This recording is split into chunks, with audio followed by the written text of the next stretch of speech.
गुरबाणी दे भोग पाए। उपरंत आप सरबत संगतां ने सतगुरां दी गुरबाणी सरवण करके अपनी हाजरी सतगुरु महाराज के चरणों विच लवा के अपने जीवन दीयां घड़ियां नूं सफल बनाया है साध संगत जी। क्योंकि सतगुरां दी गुरबाणी पढ़न नालों सुनन दा वध फल मिलदा है। सतगुरां दी गुरबाणी पढ़न नालों सुनन वाले नूं वध फल मिलदा है। सुनते पनीत कहते पवित्र सतगुर रहया भरपूरे। गुरबाणी नूं सुनाउण वाले गाउण वाले पवित्र ते गुरबाणी नूं सुनन वाले सरवण करन वाले पनीत।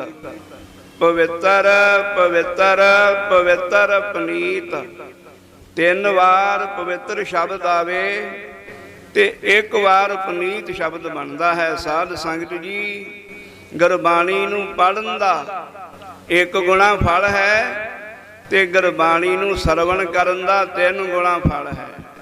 सो आप सरबत साध संगत ने सतगुरां दी अमृतमयी बाणी अमृतमयी इतिहास सरवण कीता है। आप सरबत माई भाई बहुत वड्डियां भागां वाले हो। क्योंकि वड्डियां भागां तो बिना सतगुरां दा संग सतगुरां दी गुरबाणी सतगुरां दा कीर्तन सतगुरां दी कथा ये सरवण करन दा सुभाग प्राप्त नहीं हुंदा जिन्ना चਿਰ माई भाई साध संगत दे वड्डे भाग ना होण। वड भागी सत संगत पावे भागहीन भ्रम चोटां खावे। बिन भागां सत संग ना लभै बिन संगत मैल भरीजै जियो। सतगुरां दी गुरबाणी पढ़न दा समां सतगुरां दी गुरबाणी सरवण करन दा समां बहुत ही वड्डियां भागां दे नाल प्राप्त हुंदा है। जिहड़ा समां आप सरबत सारी साध संगत मान रहे हो। साध संगत जी अज आपां सतगुरु श्री गुरु नानक देव साहिब जी महाराज दे सपुत्र बाबा श्री चंद जी उन्हां दे प्रकाश दिहाड़े नूं मुख रखदे उन्हां दा जन्म दिन मनाउंदे होए बहुत ही वड्डा उपराला कीता है। क्योंकि भाई गुरदास जी लिखदे आ कुरबानी तिन्हां गुर सिखां अमृत वेले उठ बहंदे। कुरबानी तिन्हां गुर सिखां भावो भगत गुरपुरब करन दे।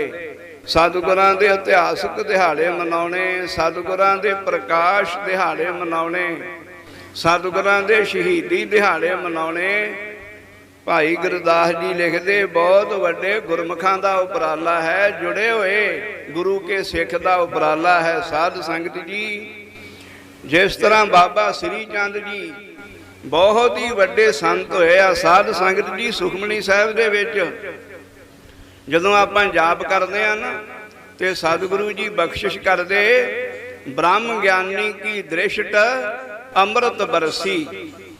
ब्रह्म ज्ञानी की दृष्ट अमृत बरसी। जेड़े ब्रह्म ज्ञानी साध वा ना साध संगत जी असीं उन्हां दे दर्शन करन जाने आ ना ते दर्शन करन दा बहुत वड्डा फल मिलदा। ब्रह्म ज्ञानियां साधुआं दे नेत्रां दे विचों अमृत वरसदा रहिंदा। ब्रह्म ज्ञानी की दृष्ट अमृत बरसी। दृष्ट कहिंदे आ नेत्रां नूं। साधुआं दे नेत्रां दे विचों सदा ही अमृत वरसदा रहिंदा। वो अमृत रूपी नेत्र जे गरीब ते पै गए ते अमीर बना देणगे, जे कैर ते पै गए ते सूरमा बना देणगे, जे नास्तिक ते पै गए ते पत्थर बना देणगे। ते किहे बहुत ही पत्थर हिरदे वर्गे प्राणी ते पै गए ते उसनों भी गुरमुख बना देंदे आ। एडी वड्डी आ साधुआं दी निगाह। सो ब्रह्म ज्ञानी की दृष्ट अमृत बरसी। साध संगत जी ब्रह्म ज्ञानी जिस तरह बाबा श्री चंद जी महापुरख होए। साध संगत जी संसार ते 3 अवस्था वरतदियां। एक अमीरी एक पीरी ते एक फकीरी। जिहड़ी फकीरी वाली अवस्था ना साध संगत जी वो सब तो औखी आ। फकीरी वाली मंजिल निभाउणी ਸਾਰੀਆਂ ਮੰਜ਼ਲਾਂ ਨਾਲੋਂ ਔਖੀ ਆ। ਤੇ ਜਿਹੜੀ ਮੰਜ਼ਲ ਸਾਰੀਆਂ ਮੰਜ਼ਲਾਂ ਨਾਲੋਂ ਔਖੀ ਆ ਤੇ ਸ਼ਾਦੀ ਆ ਨਾ, ਉਹ ਮੰਜ਼ਲ ਸ੍ਰੀ ਗੁਰੂ ਨਾਨਕ ਦੇਵ ਸਾਹਿਬ ਜੀ ਆਪਣੇ ਪੁੱਤਰਾਂ ਨੂੰ ਦੇ ਕੇ ਗਏ। ਮੀਰੀ ਤੇ ਪੀਰੀ ਸ੍ਰੀ ਗੁਰੂ ਨਾਨਕ ਦੇਵ ਸਾਹਿਬ ਜੀ, ਸ੍ਰੀ ਗੁਰੂ ਅੰਗਦ ਦੇਵ ਸਾਹਿਬ ਜੀ ਮਹਾਰਾਜ ਦੇ ਚਰਨਾਂ ਵਿੱਚ ਬਖਸ਼ਿਸ਼ ਕਰਕੇ, ਤੇ ਜਿਹੜੀ ਸਭ ਤੋਂ ਔਖੀ ਅਵਸਥਾ ਹੀ ਫਕੀਰੀ, ਉਹ ਬਾਬੇ ਸ੍ਰੀ ਚੰਦ ਜੀ ਨੂੰ ਬਖਸ਼ਿਸ਼ ਕਰਤੀ। ਸਾਧ ਸੰਗਤ ਜੀ, ਜਿਸ ਤਰ੍ਹਾਂ ਕਈ ਕਥਾਵਾਚਕ ਅੱਜ ਬਾਬੇ ਸ੍ਰੀ ਚੰਦ ਦੇ ਖਿਲਾਫ ਵੀ ਬੋਲਦੇ ਆ, ਨਿੰਦਿਆ ਵੀ ਕਰਦੇ ਆ, ਪਰ ਉਹ ਕਿਸੇ ਸਾਧੂਆਂ ਸੰਤਾਂ ਕੋਲੋਂ ਪੜ੍ਹੇ ਨਹੀਂ ਗਏ। ਉਹ ਕਿਤਾਬਾਂ ਉਸਤਾਦਾਂ ਦੀ ਕਥਾ ਵਾ, ਉਹ ਬਹੁਤਾ ਕਿਸੇ ਨੂੰ ਫਲ ਨਹੀਂ ਬਖਸ਼ਦੀ। ਜਿਹੜੇ ਬਾਬਾ ਸ੍ਰੀ ਚੰਦ ਜੀ, ਸ੍ਰੀ ਗੁਰੂ ਨਾਨਕ ਦੇਵ ਸਾਹਿਬ ਜੀ ਮਹਾਰਾਜ ਦਾ ਕਈ ਵਾਰਾਂ ਭਜਨ ਨਹੀਂ ਨਾ ਮੰਨਦੇ ਰਹੇ, ਉੱਥੇ ਅਸੀਂ ਨਿੰਦਿਆ ਨਹੀਂ ਕਰਨ ਡੈ ਪੈਣੀ। ਉਹ ਉਹਨਾਂ ਉੱਤੇ ਸ੍ਰੀ ਗੁਰੂ ਨਾਨਕ ਦੇਵ ਸਾਹਿਬ ਜੀ ਮਹਾਰਾਜ ਨੇ ਆਪ ਮਾਇਆ ਪਾਈ, ਕਿਉਂਕਿ ਉਹਨਾਂ ਨੂੰ ਗੱਦੀ ਦੇਣੀ ਨਹੀਂ। ਭਾਵੇਂ ਉਹ ਭਜਨ ਮੰਨ ਵੀ ਲੈਂਦੇ ਨਾ, ਪਰ ਗੱਦੀ ਤੇ ਸਤਿਗੁਰਾਂ ਨੇ ਆਪਣੀ ਮਰਜ਼ੀ ਨਾਲ ਪਹਿਲਾਂ ਹੀ ਉਹ ਸਾਰਾ ਬ੍ਰਹਮ ਗਿਆਨ ਦੇ ਨਾਲ ਉਹਨਾਂ ਨੇ ਸਾਜੋ ਸਮਾਨ ਤਿਆਰ ਕੀਤਾ ਸੀ ਵੀ ਗੱਦੀ ਕਿਸ ਤਰ੍ਹਾਂ ਹੋਣੀ ਆ ਤੇ ਕਿਹਨੂੰ ਦੇਣੀ ਆ। ਇਸ ਕਰਕੇ ਉਹਨਾਂ ਨੇ ਬਾਬੇ ਸ੍ਰੀ ਚੰਦ ਤੇ ਬਾਬੇ ਲਖਮੀ ਦਾਸ ਤੇ ਆਪ ਮਾਇਆ ਪਾਈ ਸੀ ਕਿ ਇਹ ਸਾਡਾ ਭਜਨ ਮੋੜ ਦੇਣ, ਮੰਨਣ ਨਾ। ਜਿਸ ਤਰ੍ਹਾਂ ਮਰਦਾਨੇ ਦੇ ਵੀ ਗੁਰੂ ਨਾਨਕ ਦੇਵ ਸਾਹਿਬ ਜੀ ਨੇ ਮਾਇਆ ਪਾਈ। ਸਤਿਗੁਰਾਂ ਦੀ ਜਿਹੜੀ ਮਾਇਆ ਵਾ ਨਾ, ਇਹ ਸਤਿਗੁਰਾਂ ਦੀ ਮਾਇਆ ਹੀ ਵਜ਼ੀਰ ਵਾ, ਤੇ ਮਾਇਆ ਹੀ ਸਾਰਾ ਸੰਸਾਰ ਚਲਾ ਰਹੀ ਆ, ਤੇ ਮਾਇਆ ਹੀ ਸਾਰੇ ਥਾਂ ਵਰਤ ਰਹੀ ਆ ਨਿਰੰਕਾਰ ਦੀ। ਮਰਦਾਨੇ ਨੂੰ ਚੜ੍ਹਾਈ ਕਰਨ ਤੋਂ ਕੁਝ ਛਿਣ ਪਹਿਲਾਂ ਸਤਿਗੁਰਾਂ ਨੇ ਬ੍ਰਹਮ ਗਿਆਨ ਕਰਾਤਾ। ਜਦੋਂ ਬ੍ਰਹਮ ਗਿਆਨ ਕਰਾਤਾ ਨਾ, ਤੇ ਮਰਦਾਨੇ ਨੇ ਸਤਿਗੁਰਾਂ ਨਾਲ ਬੜਾ ਰੋਸ ਕੀਤਾ। ਮਰਦਾਨਾ ਕਹਿੰਦਾ, ਸਤਿਗੁਰੂ ਜੀ, ਤੁਹਾਡੀਆਂ ਸਾਡੇ ਨਾਲ ਵੇਖੋ ਕਿੰਨੀਆਂ ਰਿਸ਼ਤੇਦਾਰੀਆਂ ਸੀ। ਤੁਸੀਂ ਸਾਡੇ ਮਾਂ ਪਿਓ ਵੀ, ਤੁਸੀਂ ਸਾਡੇ ਭਰਾ ਵੀ, ਤੁਸੀਂ ਸਾਡਾ ਸਾਰਾ ਸੰਸਾਰ ਵੀ ਤੁਸੀਂ, ਤੇ ਸਾਡੇ ਨਿਰੰਕਾਰ ਵੀ ਤੁਸੀਂ। ਤੇ ਪਰ ਤੁਸੀਂ ਜਿਹੜਾ ਗਿਆਨ ਸਾਨੂੰ ਇੰਨਾ ਪਛੜ ਕੇ ਦਿੱਤਾ ਸਤਿਗੁਰੂ ਜੀ, ਜੇ ਇਹ ਗਿਆਨ ਤੁਸੀਂ ਸਾਨੂੰ ਪਹਿਲਾਂ ਬਖਸ਼ ਦਿੰਦੇ, ਤੇ ਫਿਰ ਅਸੀਂ ਤੁਹਾਡੇ ਗਾੜੀ ਜਿਹੜਾ ਕਈ ਵਾਰ ਮੋੜ ਦਿੰਦੇ ਰਹੇ ਆ, ਜਾਂ ਕੋਈ ਜਲ ਪਾਣੀ ਤਤਸ਼ੇ ਨਹੀਂ ਮੰਗ ਲੈਂਦੇ ਰਹੇ ਆ। ਸਤਿਗੁਰੂ ਜੀ, ਸਾਨੂੰ ਭੁੱਖ ਲੱਗੀ ਆ, ਜਿੰਨਾ ਚਿਰ ਆਪ ਜੀ ਨੇ ਸਾਨੂੰ ਗੱਫਾ ਨਾ ਛਕਾਇਆ ਅਸੀਂ ਗਾਂਹ ਨਹੀਂ ਜਾ ਸਕਦੇ।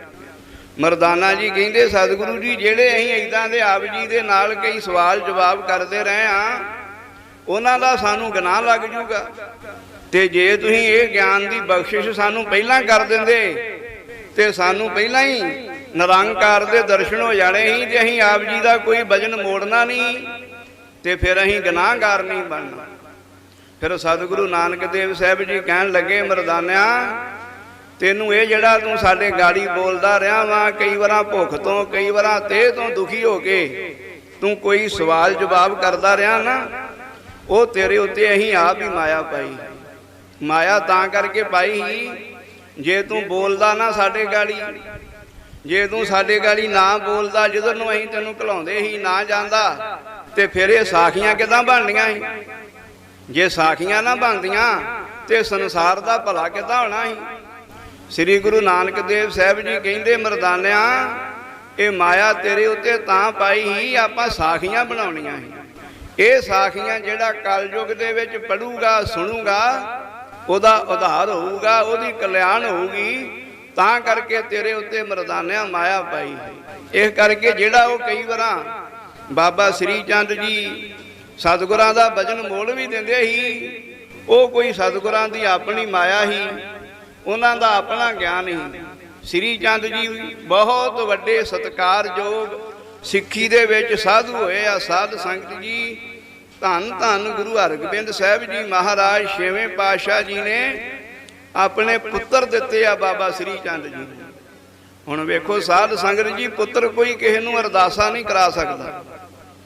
ਫਿਰ ਸਾਡੇ ਸਤਿਗੁਰੂ ਤੇ ਆਪ ਬੜੇ ਵੱਡੇ ਪੁੱਤਰ ਮਾਇਆ ਇਹਦੇ ਵਸਤੂਆਂ, ਉਹਨਾਂ ਨੂੰ ਅਰਦਾਸਾਂ ਹੁੰਦੀਆਂ ਰਹੀਆਂ ਸਾਰੀ ਸ੍ਰਿਸ਼ਟੀ ਤੋਂ, ਪਰ ਫਿਰ ਵੀ ਉਹਨਾਂ ਨੇ ਕਿੰਨਾ ਸਤਿਕਾਰ ਕੀਤਾ। ਆਪਣਾ ਭੁਜੰਗੀ ਬਾਬਾ ਗੁਰਦਿੱਤਾ ਜੀ ਨੂੰ, ਬਾਬਾ ਸ੍ਰੀ ਚੰਦ ਜੀ ਨੂੰ ਅਰਦਾਸਾ ਕਰਵਾਇਆ। ਸਾਧ ਸੰਗਤ ਜੀ, ਹੁਣ ਵੇਖੋ ਜਿਹੜੇ ਸਾਡੇ ਸਤਿਗੁਰੂ ਗੱਦੀ ਤੇ ਬਿਰਾਜਮਾਨ ਆ, ਉਹ ਸ੍ਰੀ ਚੰਦ ਜੀ ਮਹਾਂਪੁਰਖਾਂ ਦਾ ਕਿੰਨਾ ਸਤਿਕਾਰ ਕਰਨ ਡਏ ਆ, ਆਪਣੇ ਪੁੱਤਰ ਉਹਨਾਂ ਨੂੰ ਅਰਦਾਸਾ ਕਰਾਉਣ ਡਏ ਆ। ਤੇ ਜੇ ਕੋਈ ਉੱਠ ਕੇ ਕਥਾਵਾਚਕ ਜਾਂ ਕੋਈ ਹੋਰ ਗੁਰੂ ਕਾ ਸਿੱਖ ਬਾਬੇ ਸ੍ਰੀ ਚੰਦ ਦੀ ਨਿੰਦਿਆ ਕਰੇ ਤੇ ਫਿਰ ਉਹ ਬਹੁਤ ਵੱਡਾ ਗੁਨਾਹਗਾਰ ਹੈ। ਸਾਧ ਸੰਗਤ ਜੀ, ਸਤਿਗੁਰਾਂ ਦੀ ਗੁਰਬਾਣੀ ਆਉਂਦੀ ਹੈ, ਧੰਨ ਧੰਨ ਪਿਤਾ, ਧੰਨ ਧੰਨ ਕੁਲ, ਧੰਨ ਧੰਨ ਸੋ ਜਨਨੀ, ਜਿਨ ਗੁਰੂ ਜਣਿਆ ਮਾਏ। ਸਤਿਗੁਰਾਂ ਦੀ ਗੁਰਬਾਣੀ ਕਹਿੰਦੇ ਉਹ ਕੁਲ ਹੀ ਧੰਨ ਵਾ, ਉਹ ਮਾਤਾ ਧੰਨ ਵਾ, ਉਹ ਪਿਤਾ ਧੰਨ ਵਾ, ਤੇ ਕੁਲ ਜਿਹੜੀ ਆ ਉਹ ਤੇ ਸਾਧ ਸੰਗਤ ਜੀ ਪੁੱਤਰਾਂ ਤੋਂ ਆਰੰਭ ਹੁੰਦੀ ਆ ਨਾ। ਤੇ ਸਤਿਗੁਰੂ ਤੇ ਕਹਿੰਦੇ ਸ੍ਰੀ ਗੁਰੂ ਨਾਨਕ ਸਾਹਿਬ ਮਹਾਰਾਜ ਦੀ ਕੁਲ ਧੰਨ ਵਾ, ਮੱਥਾ ਟੇਕਣ ਯੋਗ ਵਾ। ਤੇ ਜੇ ਅਸੀਂ ਆਖੀਏ ਵੀ ਨਹੀਂ ਉਹ ਨਿੰਦ ਮਾੜੇ, ਅਸੀਂ ਉਹਨਾਂ ਦੀ ਨਿੰਦਿਆ ਕਰੀਏ ਤੇ ਫਿਰ ਅਸੀਂ ਕਿਹੜੀ ਬਾਣੀ ਪੜ੍ਹੀ ਹੋਈ, ਅਸੀਂ ਫਿਰ ਕਿਸੇ ਨੂੰ ਕੀ ਗਿਆਨ ਦੇਣਾ। ਇਹ ਕਰਕੇ ਸਾਧ ਸੰਗਤ ਜੀ, ਬਾਬੇ ਸ੍ਰੀ ਚੰਦ ਜੀ ਦਾ ਸਾਡੇ ਸਤਿਗੁਰਾਂ ਨੇ ਬਹੁਤ ਵੱਡਾ ਸਤਿਕਾਰ ਕੀਤਾ। ਇੱਕ ਸਾਡੇ ਬਾਬਾ ਵਰਿਆਮ ਸਿੰਘ ਜੀ ਹੋਏ, ਬੜੇ ਵੱਡੇ ਗ੍ਰੰਥੀ ਸੀ, ਉਹਨਾਂ ਨੇ ਇੱਕ ਸਾਖਾ ਸੁਣਾਇਆ। ਉਹ ਕਹਿੰਦੇ ਜਦੋਂ ਸ੍ਰੀ ਗੁਰੂ ਅੰਗਦ ਦੇਵ ਸਾਹਿਬ ਜੀ ਮਹਾਰਾਜ ਨੂੰ ਗੱਦੀ ਦੇ ਦਿੱਤੀ ਨਾ ਸ੍ਰੀ ਗੁਰੂ ਨਾਨਕ ਦੇਵ ਸਾਹਿਬ ਜੀ ਮਹਾਰਾਜ ਨੇ, ਤੇ ਬਾਬਾ ਸ੍ਰੀ ਚੰਦ ਜੀ ਦੇ ਮੁਖਾਰ ਬਿੰਦ ਤੋਂ ਇੱਕ ਬਚਨ ਉਚਰ ਗਿਆ ਵੀ ਇਹ ਗੱਦੀ ਕੋਹੜੀ ਨੂੰ ਦੇ ਦਿੱਤੀ। ਇਹ ਬਚਨ ਆਪਣੇ ਮੂੰਹ ਤੋਂ ਉਦਾਂ ਆਪਾਂ ਕਰ ਨਹੀਂ ਸਕਦੇ, ਪਰ ਇੱਕ ਸਾਖੀ ਦੇ ਅਨੁਸਾਰ ਬਾਬਾ ਸ੍ਰੀ ਚੰਦ ਜੀ ਨੇ ਬਚਨ ਕਰਤਾ ਵੀ ਸ੍ਰੀ ਗੁਰੂ ਨਾਨਕ ਦੇਵ ਸਾਹਿਬ ਜੀ ਮਹਾਰਾਜ ਨੇ ਕੋਹੜੀ ਨੂੰ ਗੱਦੀ ਦੇ ਦਿੱਤੀ। ਉਹ ਫਿਰ ਸੰਤਾਂ ਨੇ ਸਾਖਾ ਸੁਣਾਇਆ ਵੀ ਸ੍ਰੀ ਗੁਰੂ ਅੰਗਦ ਦੇਵ ਸਾਹਿਬ ਜੀ ਮਹਾਰਾਜ ਤੋਂ ਲੈ ਕੇ ਤੇ ਸ੍ਰੀ ਗੁਰੂ ਅਰਜਨ ਦੇਵ ਸਾਹਿਬ ਜੀ ਮਹਾਰਾਜ ਦੇ ਪੈਰ ਦੇ ਅੰਗੂਠੇ ਤੱਕ ਉਹ ਨਿਸ਼ਾਨ ਰਿਹਾ।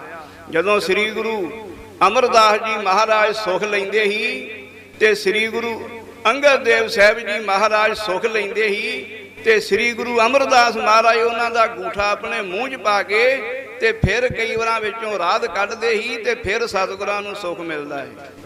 ਤੇ ਇਹ ਜਿਹੜੀ ਨਿਸ਼ਾਨੀ ਇਹ ਸ੍ਰੀ ਗੁਰੂ ਅੰਗਦ ਦੇਵ ਸਾਹਿਬ ਜੀ ਮਹਾਰਾਜ ਤੋਂ ਲੈ ਕੇ ਤੇ ਸ੍ਰੀ ਗੁਰੂ ਅਰਜਨ ਦੇਵ ਸਾਹਿਬ ਜੀ ਮਹਾਰਾਜ ਦੇ ਚਰਨਾਂ ਤੱਕ ਪੈਰ ਤੇ ਨਿਸ਼ਾਨ ਲੱਗਾ ਰਿਹਾ ਅੰਗੂਠੇ ਦੇ ਉੱਤੇ।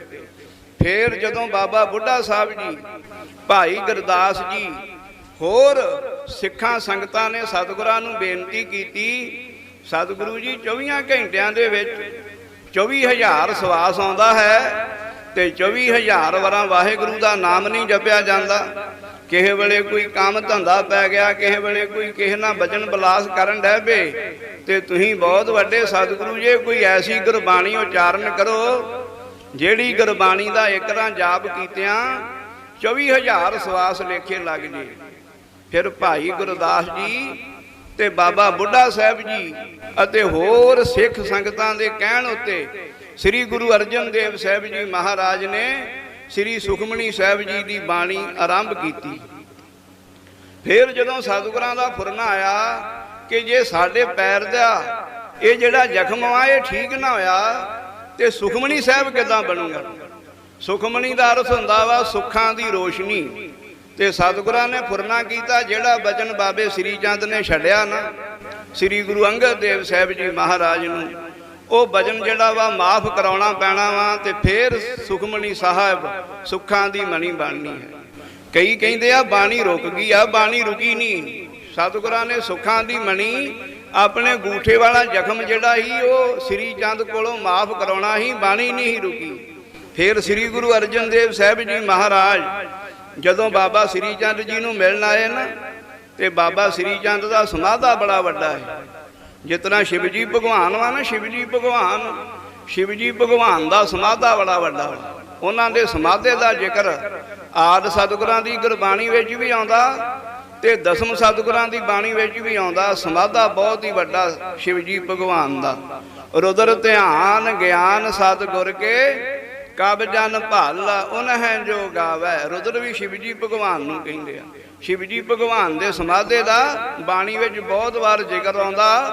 88,000 ਵਰਾ ਇੱਕੇ ਚੌਂਕੜੇ ਤੇ ਭਗਵਾਨ ਸਮਾਧਾ ਲਾ ਜਾਂਦੇ ਆ। ਇਸ ਤਰ੍ਹਾਂ ਬਾਬਾ ਸ੍ਰੀ ਚੰਦ ਜੀ ਵੀ 1.25 ਸਾਲ 6 ਮਹੀਨੇ ਇੱਕੇ ਚੌਂਕੜੇ ਤੇ ਸਮਾਧਾ ਲਾ ਜਾਂਦੇ। ਜਦੋਂ ਸ੍ਰੀ ਗੁਰੂ ਅਰਜਨ ਦੇਵ ਸਾਹਿਬ ਜੀ ਮਹਾਰਾਜ ਬਾਬਾ ਜੀ ਨੂੰ ਮਿਲਣ ਆਏ ਬਾਠ ਸਾਹਿਬ ਤੇ ਬਾਬਾ ਜੀ ਦਾ ਬੜਾ ਚਿਰ ਸਮਾਧਾ ਨਹੀਂ ਖੁੱਲਾ। ਫਿਰ ਸਤਿਗੁਰਾਂ ਨੇ ਆਪਣੀ ਕਰਾਮਾਤ ਦੇ ਨਾਲ ਸਮਾਧਾ ਖੋਲਿਆ, ਮਿਲਾਪ ਹੋਏ, ਦਰਸ਼ਨ ਹੋਏ, ਫਤਿਹ ਬੁਲਾਈ, ਬੜੇ ਖੁਸ਼ੇ ਹੋਏ। ਤੇ ਸ੍ਰੀ ਗੁਰੂ ਅਰਜਨ ਦੇਵ ਸਾਹਿਬ ਜੀ ਮਹਾਰਾਜ ਹੁਕਮ ਕੀਤਾ ਬਾਬੇ ਸ੍ਰੀ ਚੰਦ ਜੀ ਨੂੰ बाबा जी तुहाडे वल एक बड़ा वड्डा भजन करन तुहाडे नाल आए आ ते तुहाडे को एक बड़ी वड्डी जिहड़ी शक्ति तुसीं भजन दी छड्डी आ वो वापस कराउणी आ बाबा श्री चंद जी। बाबा श्री चंद जी कहंदे दसो महाराज की हुक्म आ? ते श्री गुरु अर्जन देव साहब जी कहंदे बाबा श्री चंद जी एक सुखां दी बणी गुरबाणी उचारण कर रहे आ।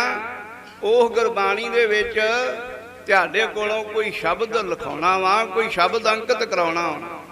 ते साध संगत जी बाबा श्री चंद जी हथ जोड़ के श्री गुरु अर्जन देव साहब जी महाराज दे चरनां ते सिर रख के कहंदे बाबा जी ये जिहड़ी बेनती आ ये साडी तुसीं इस तरह प्रवान करो, जिहड़ा गुरबाणी दा जहाज वा ये साडे पिता जी ने ये तैयार कीता वा ते हुण साडे पिता जी दी गद्दी दे वारस तुसीं पंजवें नानक जे सतगुरु जी अहीं गुरबाणी दे विच कुछ नहीं उचारण कर सकदे। वेखो किड्डा वड्डा सत्कार कीता बाबा श्री चंद जी ने। अहीं कोई साखी पढ़ते नहीं सुनते नहीं, उदां सुनियां सुनाइयां गल्लां ही लोकां दियां ते आ जिहड़ियां हुण चलियां वा पार्टियां चलियां वा ये अपने वखरे इतिहास बनाई जांदियां वा ते साधु संतां दी निंदिया करी जांदे आ। सतगुरां दी गुरबाणी पढ़ोगे, सतगुरां दी गुरबाणी आउंदी है नानक धूड़ पनीत साध लख कोट परागे। प्रयागराज एक तीर्थ वा हिंदुस्तान दे विच ही आ साध संगत जी, उहदी 68 तीर्थां दे विच गिनती आउंदी आ प्रयागराज। उत्थे जिहड़ा कोई अपनी विधि दे नाल इशनान कर ले ना ते जिहड़ी भावना दे नाल उहने इशनान कीता, यात्रा कीता, दर्शन कीते, उहदी भावना पूरी हो जूगी, उहदी सुखना पूरी हो जूगी। पर सतगुरु श्री गुरु ग्रंथ साहिब जी महाराज फरमान करदे प्रयागराज वर्गे करोड़ां लख तीर्थ भावें धरती ते होण ना ते फिर भी साधु दी धूड़ करोड़ां लखां तीर्थां तो भी 3 गुणा उत्ते। नानक धूड़ पनीत साध लख कोट परागे। जिन्हां साधुआं दी धूड़ प्रयागराज नालों 3 गुणा उत्ते आ, वो साधु ही बाबा श्री चंद जी। फिर बाबा श्री चंद जी ने जदों गुरु अर्जन देव साहब जी महाराज नूं बेनती की कि सतगुरु जी ये बहुत वड्डा जहाज है ते ये साडे सतगुरु पिता श्री गुरु नानक देव साहब जी महाराज ने आरंभ किया है ते ये उन्हां दे 5वें स्वरूप आप जी जे ते ये संपूर्णताइयां आप जी ने करनियां वा। सानू इस गुरबाणी दे विच कोई भी शब्द उचारण दा कोई हुक्म नहीं गा, कोई हक नहीं गा। श्री गुरु जी कृपा करके ये जहाज आप ही तैयार करो ते आप ही संपूर्ण करो। फिर श्री गुरु अर्जन देव साहब जी बाबा श्री चंद जी नूं प्रेम दे नाल बेनती करदे, कहंदे बाबा जी तुहाडी बेनती भी असीं सुन ली आ, प्रवान हो गई आ। जिहड़ी अवस्था दे नाल तुसीं वचन कीता ना भी ये जहाज साडे तों वड्डा वा उच्चा वा, वो भी तुहाडी अवस्था असीं जाण गए आ। पर कृपा करके भावें एक ही शब्द लिख दिओ, श्री सुखमनी साहब जी दे विच आप जी दे पासों कोई ना कोई शब्द जरूर लिखाउणा है। फिर साध संगत जी बाबा श्री चंद जी ने आद सच जुगाद सच है भे सच नानक होसी भे सच, सिर्फ 2 हुशियारियां ही बदलियां ते मूल मंत्र दा पाठ श्री सुखमनी साहब दे विच उचारण कीता। ये जिहड़ा श्लोक वा ना आद सच जुगाद सच है भे सच नानक होसी भे सच, उदां होसी भी आ ना जपजी साहब जदों पढ़ीए उत्थे होसी भी आ ते इत्थे होसी भे आ। ये सिर्फ श्री गुरु अर्जन देव साहब जी महाराज का हुक्म मान के ते बाबे श्री चंद जी ने ये शब्द गुरबाणी विच लिख के ते सतगुरां दा भजन मन्निया ते श्री सुखमनी साहिब सुखां दी मणी गुरबाणी संपूर्ण होई। सो साध संगत जी बाबे श्री चंद दी जी अहीं कदी निंदिया करिए ना ते श्री गुरु ग्रंथ साहिब दे भी अहीं उन्ने ही फिर गुनाहगार, क्यों जिहड़ियां संतां भगतां साधुआं महापुरखां दा नां गुरबाणी दे विच आ गया ना, जे फिर अहीं उन्हां दी निंदिया करांगे उन्हां दे खिलाफ बोलांगे ना ते फिर अहीं गुरबाणी दे भी गुनाहगार वां, गुरबाणी दे भी निंदक वां।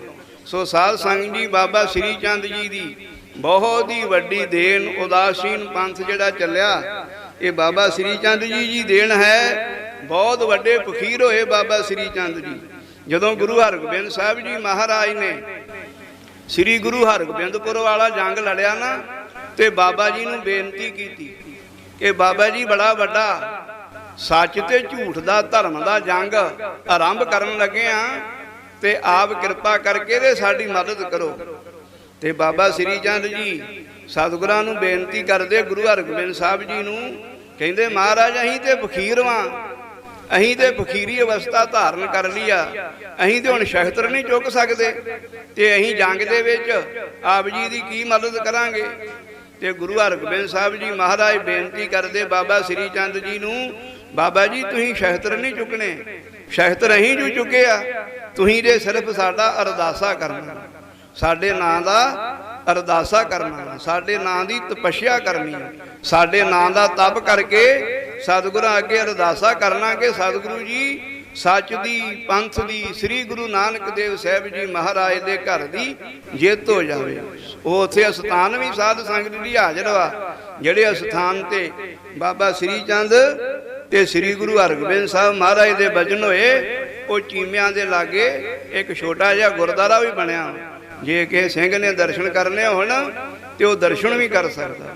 सो साध संग जी बाबा श्री चंद जी बहुत ही सत्कारयोग ब्रह्म ज्ञानी साधु ते साडे सतगुरां दी अंश बंश है, उन्हां दा कोई देण नहीं दे सकदा। उन्होंने संसार नूं की दिता है, संसार नूं की देना है, ये उन्हां दा कोई गिण नहीं सकदा। सो बहुत ही वड्डे संत कह लीए, महापुरख ब्रह्म ज्ञानी कह लीए, कोई भी पदवी उन्हां नूं वरत दीए ओहो ही पदवी छोटी आ, क्योंकि बाबा श्री चंद जी बहुत वड्डे महापुरख होए आ, अगाध बोध। उन्हां दी उस्तत करते रहिए तो कई युग लंघ जाणगे, कई साल लंघ जाणगे, उन्हां दी अहीं उस्तत नहीं कर सकते, क्यों अंत ना अंता सदा बेअंता, कहो नानक उच्चो ऊंचा। सतगुर सदा ही बेअंत वा, उन्हां दी कोई उस्तत नहीं कर सकता। सो बहुत ही वड्डियां भागां वाले हो जिन्हां ने घर वालियां ने भी परिवार समेत बहुत ही सेवा कीती है। सतगुरां दे खुशे लुटे, ग्रंथी सिंघां दे खुशे लुटे, सतगुरु जी कृपा करन, इस समागम का सारा ही फल पुन दरगाह दे विच प्रवान करन, सेवकां दी चढ़दी कला करन। होर सरबत संगत वालों बेअंत मामले हाजिर होए आ, जिन्हां खजानियां जो मामले आए सतगुरु जी खजाने भरपूर करने, काल कंटक दूर करने, गुरसिखी जीवन नामदान दियां दातां बख्श के निहाल करना, होइयां गलतियां भुलां दी माफ़ी, सतगुरां दी गुरबाणी इतिहास